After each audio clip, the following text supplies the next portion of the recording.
Hello students. सो जैसा कि हमने लास्ट वीडियो में डेफिनेशन करी थी कन्वर्जन सीक्वेंस की, तो इस बार कुछ स्टूडेंट्स ने मुझे बोला था कि हम मुझे बाउंडेड सीक्वेंस से रिलेटेड कुछ एग्जांपल्स जो है वो डिस्कस करें। तो सबसे पहले मैं आज बाउंडेड सीक्वेंस से रिलेटेड दो एग्जांपल्स और डिस्कस करूँगा। उसके बाद मैं कन्वर्जन सीक्वेंस की कुछ एग्जांपल्स जो है वो आपसे डिस्कस करूँगा। सो let us start with the examples of bounded set, boundedness of sequence.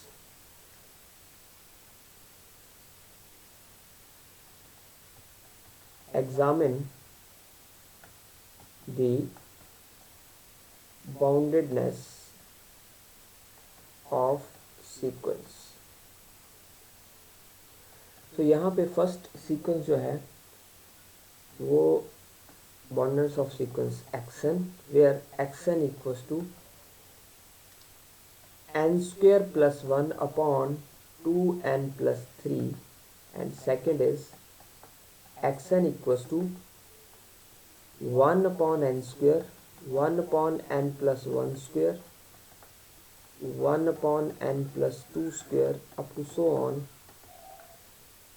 Last term है 1 अपॉन 2n स्क्वेयर। तो हम ये दोनों सीक्वेंस जो है वो डिस्कस करेंगे एक एक करके। सो let us start the first sequence. First sequence में एक बात जो है वो गौर करने की ये है कि इस सीक्वेंस में एक्शन न्यूमरेटर की जो डिग्री है वो बड़ी है और डिनोमिनेटर की डिग्री है वो छोटी है।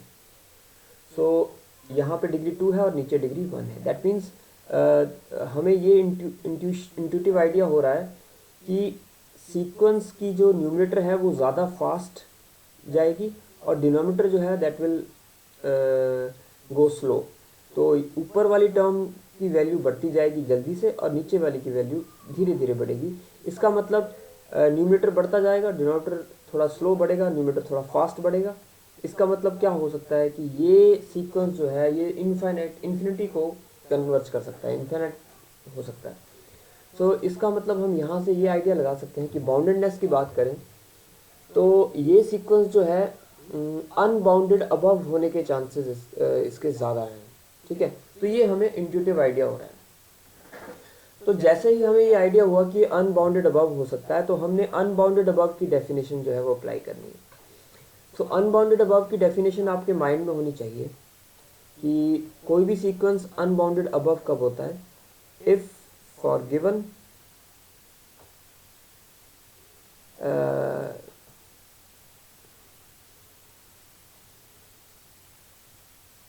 अनबाउंडेड अबव की डेफिनेशन में अगर हम करें तो उसमें हमें ये आइडिया था कि जैसे जैसे जो है एन लार्ज होता जाएगा, एक्स के जो है एक्सन जो है वो भी इनफाइनाइट को अप्रोच करेगा।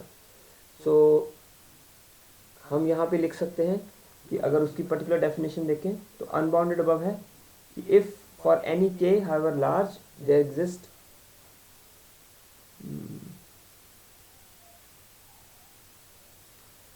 if for any k, if for any k greater than 0 there exists n belongs to natural number such that xn is greater than that k। if for any k however large, जितना मर्जी बड़ा हम k ले लें, हमें हमारे पास एक sequence की टर्म आ जाएगी जो कि उस k से बड़ी होगी।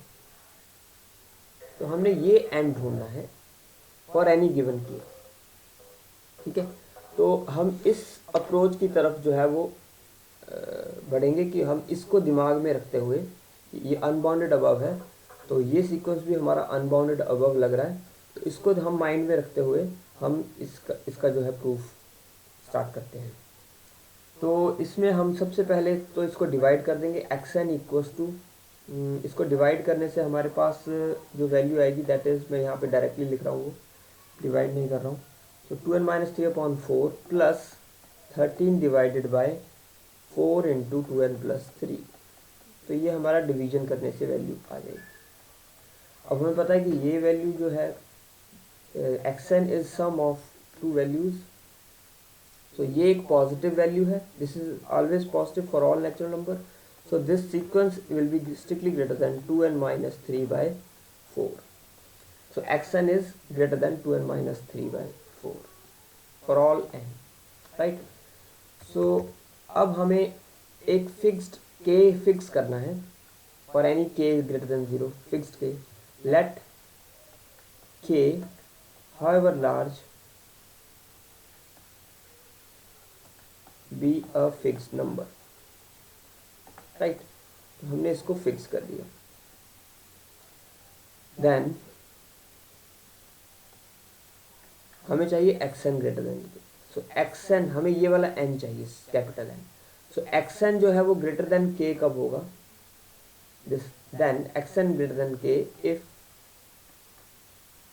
now all xn are greater than 2n minus 3 if 2n minus 3 divided by 4 is greater than k. क्योंकि हम इससे ग्रेटर कर देंगे तो obviously xn is greater than k हो जाएगा. सो इसलिए मैंने यहाँ पे ये टर्म यूज करी, if 2n minus 3 will divided by 4 will be greater than k. That is if, यहाँ से हम एक n की वैल्यू निकालेंगे. That is if 2n is greater than 4k plus 3 और n is greater than 4k plus 3 divided by 2. अगर ऐसा n exist करता है तो हमारा xn ग्रेटर देन k हो जाएगा. अब क्या ऐसा n एग्जिस्ट करेगा? n greater then 4k plus 3. Now 4k plus 3, k is a fixed number, so 4k plus 3 divided by 2 belongs to some real number r.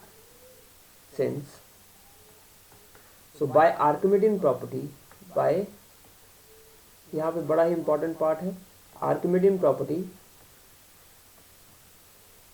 there exists natural number n for any given x. इसको हम ले लेते हैं x, right? For any given x belongs to R,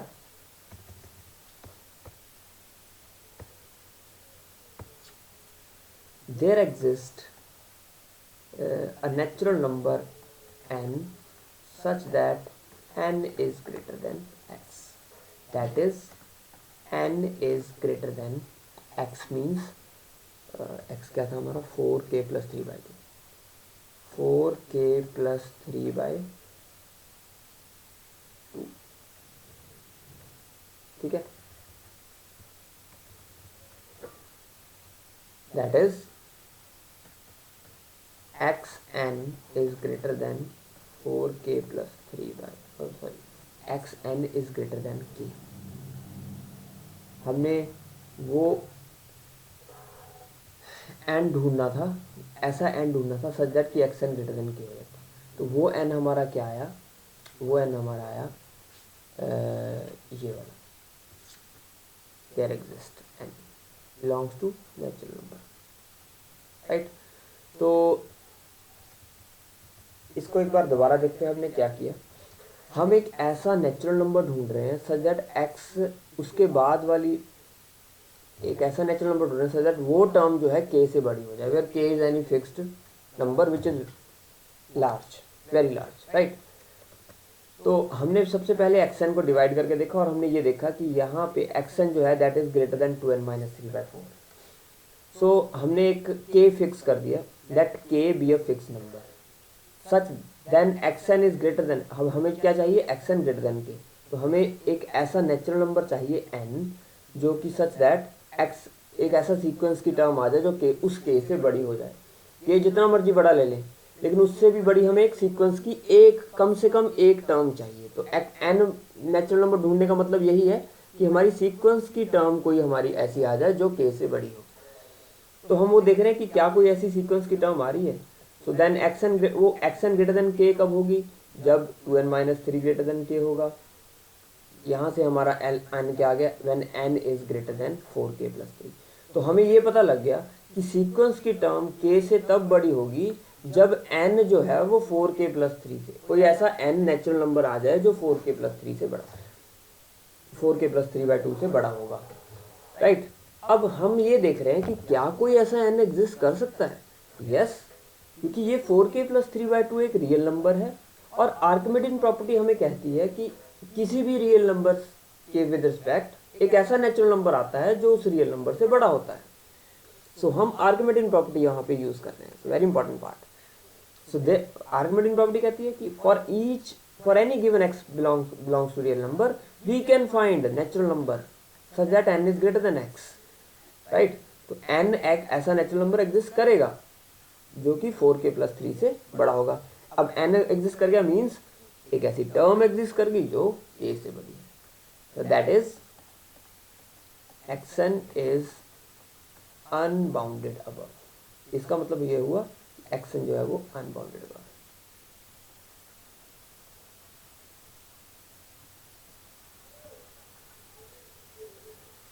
xn, सो ये तो हमें पता लग गया कि xn is unbounded above. Secondly एक बड़ा सिंपल सा वे है अगर हमने बिलो का ढूंढना है, जब कभी भी यहाँ पे कोई भी नेगेटिव साइन ना हो, इसका मतलब क्या होगा कि this term is always positive since xn equals to n square plus 1 upon 2n plus 3 है, yes, upon 2n plus 3 is greater than 0 for all n belongs to natural number, therefore xn is greater than 0 for all n belongs to natural number, that is xn is bounded below. एक ऐसा real number आ गया जिससे सारी term sequence की बड़ी है, इसका मतलब क्या हुआ, xn इज बाउंडेड बिलो। तो यहाँ से हमारे पास दो रिजल्ट आ गए कि xn जो है वो अनबाउंडेड अबव है लेकिन बाउंडेड बिलो है। तो आई होप आपको ये क्वेश्चन जो है वो क्लियर हो गया होगा, काफ़ी इंटरेस्टिंग क्वेश्चन था। सेकंड पार्ट जो है हमने इसका किया था, जो मैंने लिखा है वो है अगर xn हो, xn equals to given xn, इसको मैं लिख लेता हूँ, given xn equals to 1/n² plus 1/n+1 whole square plus 1/n+2 whole square plus so on, last में आएगा 1/2n होल स्क्वायर, राइट। तो ये हमारा सीक्वेंस की टर्म है, तो हमने ये इसकी बाउंडेडनेस चेक करनी है, राइट। तो lesson now this we can write 1/n²। अब ये डिनोमिनेटर हमने यहाँ पे लेस देन इक्वल टू लिखा है, अनबाउंडेड बाउंडेड अबव के लिए हम लेस देन इक्वल टू देखेंगे और बाउंडेड बिलो के लिए ग्रेटर देन इक्वल टू देखेंगे। तो जैसा कि हम देख रहे हैं कि लेस देन इक्वल टू कब होता है, जब हम डिनोमिनेटर की जितनी भी टर्म्स है उसको सबसे छोटी टर्म से रिप्लेस कर दें। अब इस पर थोड़ा गौर करिए मैं क्या बोल रहा हूँ। हमें पता है कि जैसे जैसे डिनोमिनेटर बढ़ता जाएगा वैल्यू जो है वो छोटी होती जाती है। जैसे 1/2 इज ग्रेटर देन 1/3, तो 2 का डिनोमिनेटर कम है, 3 का डिनोमिनेटर ज़्यादा है। ऐसे ही मैं आगे लिखूंगा 1/4, 1/5, राइट, 1/6, तो वैल्यू छोटी होती जाएगी। अब यहाँ पे देखिए, यहाँ पे डिनोमिनेटर इंक्रीज करता जा रहा है, n² n+1² n+2² and 2n² so on. तो आपको क्लियरली पता लग रहा है कि ये वाली फर्स्ट टर्म जो है ये सबसे बड़ी टर्म है, राइट। तो first term is the greatest term, तो उसको तो मैंने एज इट इज लिख लिया। अब 1/n+1² इसको मैं लिखना चाहूँ तो मैं इसको ऐसे लिख सकता हूँ कि 1/n² is greater then 1/n+1², right. तो अगर मैं इसको रिप्लेस कर दूंगा या इसको ऐसे लिखूँ 1/n+1² is less then 1/n², तो अगर मैं इसको रिप्लेस कर रहा हूँ, राइट, तो मैं लेस देन इक्वल टू लिख सकता हूँ। फर्स्ट टर्म सेम है लेकिन सेकंड टर्म को मैंने 1/n+1 का होल स्क्वायर को रिप्लेस कर दिया 1/n²। 1/n² is greater then this, तो ये ग्रेटर देन इक्वल टू आ जाएगा। सिमिलरली 1/n+2 का square is also greater than, and बाकी सभी टर्म्स को मैंने 1/n² से रिप्लेस कर दिया, क्योंकि 1/n² इनसे बड़ी है इसलिए यहाँ पे ग्रेटर देन इक्वल टू आ जाएगा। और लास्ट, अब ये कितनी टर्म्स है, लास्ट भी 1/n² होगी, और ये कितनी टर्म्स है, n से लेके 2n तक, that is n+1 terms. So these are n+1 terms. ठीक है. So therefore this equals to n+1 upon n square. अगर इसको मैं डिवाइड करूँगा तो ये आ जाएगा 1/n plus 1/n square and both are less than, अगर n को 1 पुट करें तो both are less than equal to 1+1 that is 2. तो यहाँ पे हमें क्लियरली पता लग गया कि xn जो है that is strictly less than, that is less than equal to 2. Therefore xn is less than equal to 2 for all n belongs to natural number, right? तो ये बाउंडेड अबव हो गया. Therefore xn is bounded above. ये आपको I hope clear हो गया होगा. बड़ा सिंपल सा रिजल्ट है. जब भी ऐसी नंबर ऑफ टर्म ज़्यादा हो तो आपने यही देखना है कि इसमें से सबसे बड़ी टर्म कौन सी है, उससे रिप्लेस कर दो और ताकि वो इजीली सॉल्व हो जाए. सेकंड है हमारा बाउंडेड बिलो. अब बाउंडेड बिलो का जैसे मैंने पीछे भी आपको कंसेप्ट बताया कि कभी भी पॉजिटिव टर्म्स, ये एन स्क्वायर भी, ये सारी पॉजिटिव टर्म्स है क्योंकि यहाँ पे स्क्वायर इन्वॉल्व है. So this is also positive, this is also positive, so all terms are positive. So therefore since xn equals to 1/n square, 1/n plus 1 square, so on, 1/2n square is always greater than 0, that is xn is greater than 0 for all n belongs to natural number, for all n belongs to natural number, hence xn sequence is bounded below. तो ये bounded below भी है, hence bounded above भी है, bounded below भी है. therefore xn is a bounded sequence. तो ये हमारी कुछ एग्जांपल्स थी जो कि दोनों डिफरेंट एग्जांपल्स थी, जिससे आपको आई होप कुछ क्लैरिटी हुई होगी कि कैसे हम अनबाउंडेड अबव या अनबाउंडेड बिलो हम कैसे प्रूव कर सकते हैं, और कुछ एक टर्म्स ऐसी हैं जिसमें नंबर ऑफ टर्म्स हैं तो उनको हम कैसे सॉल्व कर सकते हैं. तो ये इंपॉर्टेंट एग्जांपल्स थी, इनसे रिलेटेड क्वेश्चंस भी हैं जो एग्ज़ाम में पूछे जा सकते हैं. वैसे भी ये आपकी नॉलेज को इसमें बढ़ाएगा. So let us move to the definition of convergent sequence. जैसा कि मैंने आपको कई वे से कन्वर्जेंट सीक्वेंस की डेफिनेशन जो है वो समझाई थी, तो उसी की कंटिन्यूटी में मैं जो आज एग्जांपल डिस्कस करूंगा उससे आपको आइडिया होगा कि एप्सिलॉन और डेल्टा में क्या रिलेशन है ना. What is the, sorry not delta, epsilon और नेचुरल नंबर में n में क्या रिलेशन है. तो मैं अगर डेफिनेशन को रिवाइज करूं, आपको याद हो कि कन्वर्जेंट की डेफिनेशन क्या है, और फिर मैं एक एग्जांपल डिस्कस करूंगा जिससे आपको बड़ा ही आप रिलेट कर पाएंगे डेफिनेशन को. So a sequence xn is said to converge to limit L if for given epsilon however small. या इसको हमें लिखने की जरूरत नहीं होती, अगर हम यहाँ पे लिख दें फॉर ईच गिवन एप्सिलॉन, है ना, फॉर ईच गिवन एप्सिलॉन, फिर हमें हाउएवर स्मॉल लिखने की जरूरत नहीं है, हमने सारे एप्सिलॉन कवर कर लिए. There exist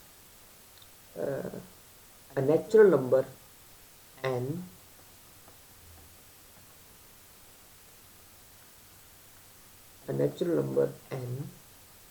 such that for all n greater than equal to n, xn minus l is less than epsilon. ठीक है. तो ये हमारी डेफिनेशन की after certain stage, after that n, जितनी भी सीक्वेंस की टर्म्स होंगी, मतलब xn, xn plus 1, xn plus 2 and so on, that all terms will be close to what? L. वो L के क्लोज, कितने क्लोज होगी? Such that L minus epsilon और L प्लस एप्सिलॉन, इसको हम ऐसे भी लिख सकते हैं, that is for all n greater than equal to n, L minus epsilon less than xn less than L plus epsilon। xn की टर्म जो है वो इस बैंडविड्थ में आ जाएगी, L माइनस एप्सिलॉन और L प्लस एप्सिलॉन के बीच में लाई करेगी, right. So this is the definition. So हम इसको थोड़ा सा एक एग्जांपल से देखते हैं कि इसका मतलब क्या है। तो क्वेश्चन है हमारा, find a positive integer, find a positive integer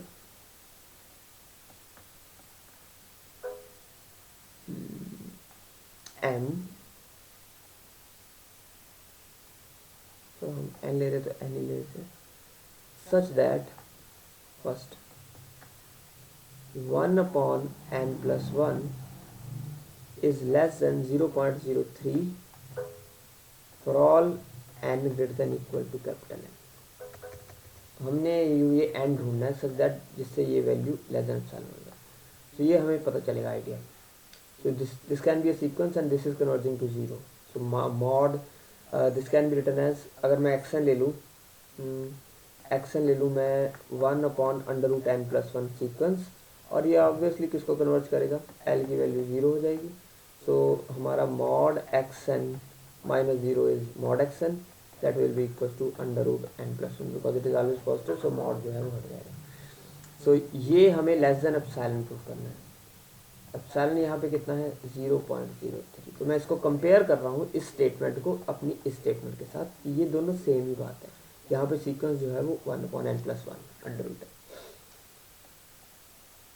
right. तो यहाँ पे हम अगर ऐसा n निकालने में हम सक्सेसफुल हुए तो अब हम उसकी वैल्यू भी निकाल लेंगे, तो हमें आइडिया हो जाएगा कि यहाँ पे हम क्या बोलना चाह रहे हैं।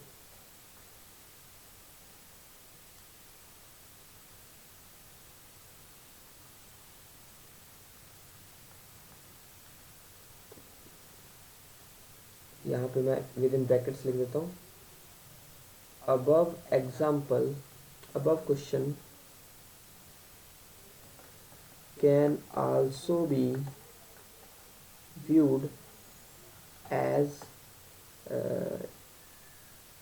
if xn equals to under root n plus 1, L equals to 0, epsilon equals to 0.03, then 1 upon under root n plus 1 less than 0.03 implies xn minus L is less than epsilon for all n greater than equal to capital N. So we need to find that n, right? So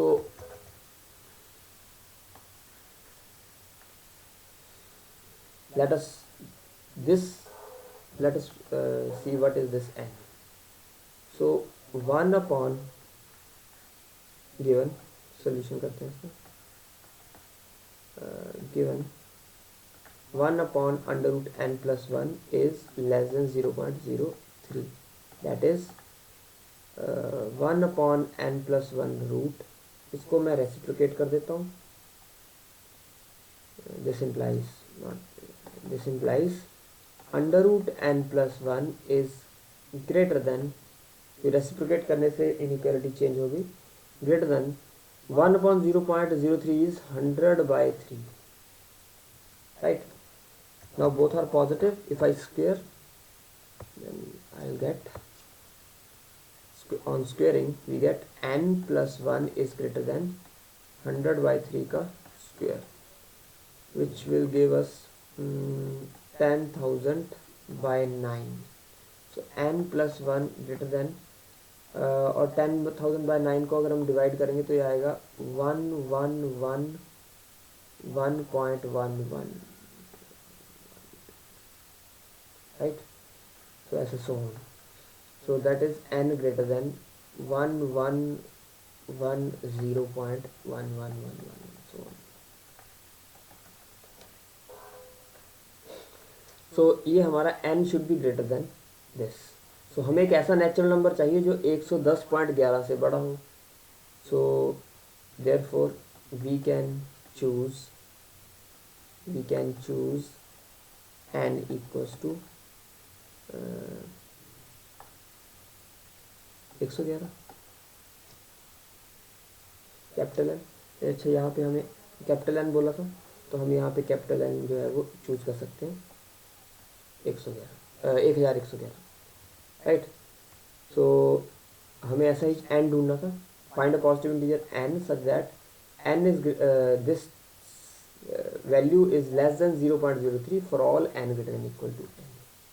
तो हमने क्या किया, उसको less करके वहाँ से N की value निकाल ली। सो हम जब एन जो है वो ग्रेटर देन 110.1111 आएगा, 1010.111, तब हमारा ये टर्म जो है लेस देन होगा। ठीक है,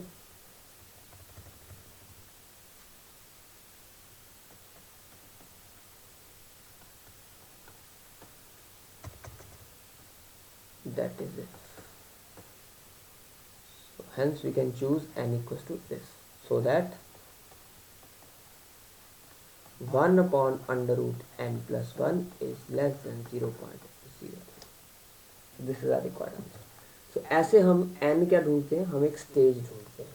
हम एक ऐसी स्टेज ढूंढते हैं जिसके बाद वाली टर्म्स के लिए ये वाली value which is are xn, ये वाली वैल्यू जो है वो less than some number epsilon हो जाएगी। This is less than epsilon, right. So ऐसा n क्या है यहाँ पे 1111 हमारे क्वेश्चन के अकॉर्डिंग। आई होप आपको ये काफ़ी क्लैरिटी हुई होगी इसमें कि हम यहाँ पे जब भी सीक्वेंस किसी पॉइंट को कन्वर्ट करता है तो एक ऐसी स्टेज आती है सच दैट उस n के बाद जितनी भी हमारी सीक्वेंस की टर्म्स होती हैं वो सारी की सारी l को कन्वर्ट करती है, मतलब l के पास होती है। कितने पास, एप्सिलॉन डिस्टेंस पास। अब जैसे जैसे ये एप्सिलॉन बताएंगे हम वैसा वैसा n आ जाएगा। सपोज करो अगर यहाँ पे हम एप्सिलॉन को लिखते 0.003 तो हमारी स्टेज जो है वो ऑटोमेटिकली बढ़ जानी थी। 003 मतलब 1000 का स्क्वायर आना था, 1000 का स्क्वायर मतलब हमारे यहाँ पे दो वैल्यूज और बढ़ जानी थी, राइट। तो उसको डिवाइड करना था तो यहाँ पे हमारा n जो है वो लार्ज हो जाना था। अकॉर्डिंगली हमारा n जो है वो 11,000 या 1 लाख हो सकता था। ठीक है, अकॉर्डिंगली क्या ये वैल्यू कितनी है एप्सिलॉन की। सो जैसे जैसे हमारा एप्सिलॉन चेंज होता जाता है हमारी स्टेज भी जो है वो चेंज होती जाती है। अगर एप्सिलॉन वैल्यू छोटी होती जा रही है तो हमारी स्टेज जो है वो बढ़ती जाएगी। स्टेज मीन्स कि उसके बाद वाली सीक्वेंस की टर्म जो है वो सारी हमारी विड्थ में आ जाएंगी। अगर हम विड्थ छोटी करते जाएंगे तो सीक्वेंस की टर्म्स जो है वो और आगे चली जाएंगी, आगे वाली टर्म्स आएंगी।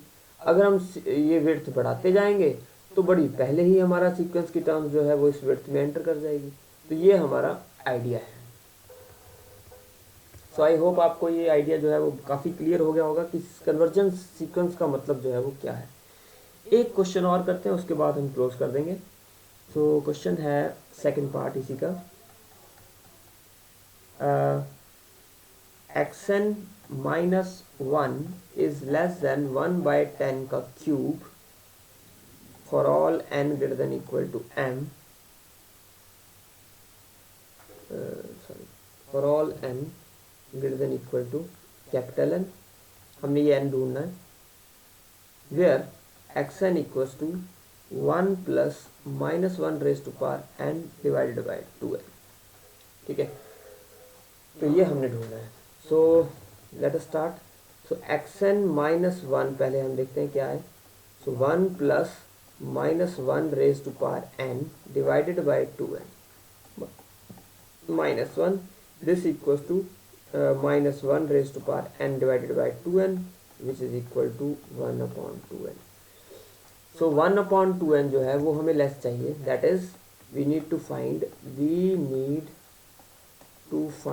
n such that for all n greater than equal to n 1/2n is less than 1/10 cube।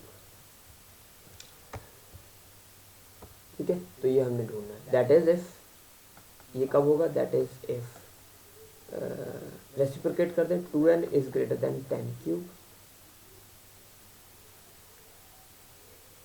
10 cube means 1000, that is if n is greater than 500.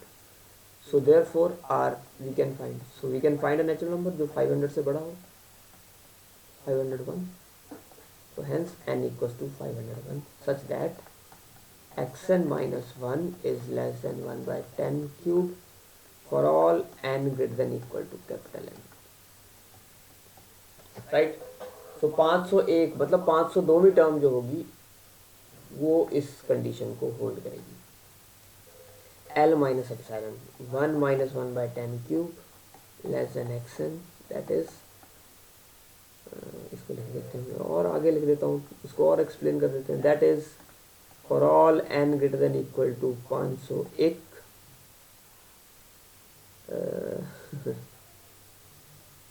1 minus 10 cube less than xn less than 1 plus. Sequence की term will be, sequence will be close to 1. कितना close? इतना close, epsilon close. So I hope आपको ये clear हो गया होगा अब तक. तो अब जो मैं सीक्वेंस की डेफिनेशन जो है वो हम कर रहे हैं. सो n क्या है, l क्या है, एप्सिलॉन क्या है, इसको आपने अच्छी तरह से माइंड में बिठाना है. इन वीडियोस को दोबारा देखिए ताकि आपको और क्लैरिटी बढ़े, ताकि हम आगे जब इनसे रिलेटेड कंसेप्ट करें तो आपको आसानी हो. राइट. तो आज के लिए इतना ही करते हैं. Thank you.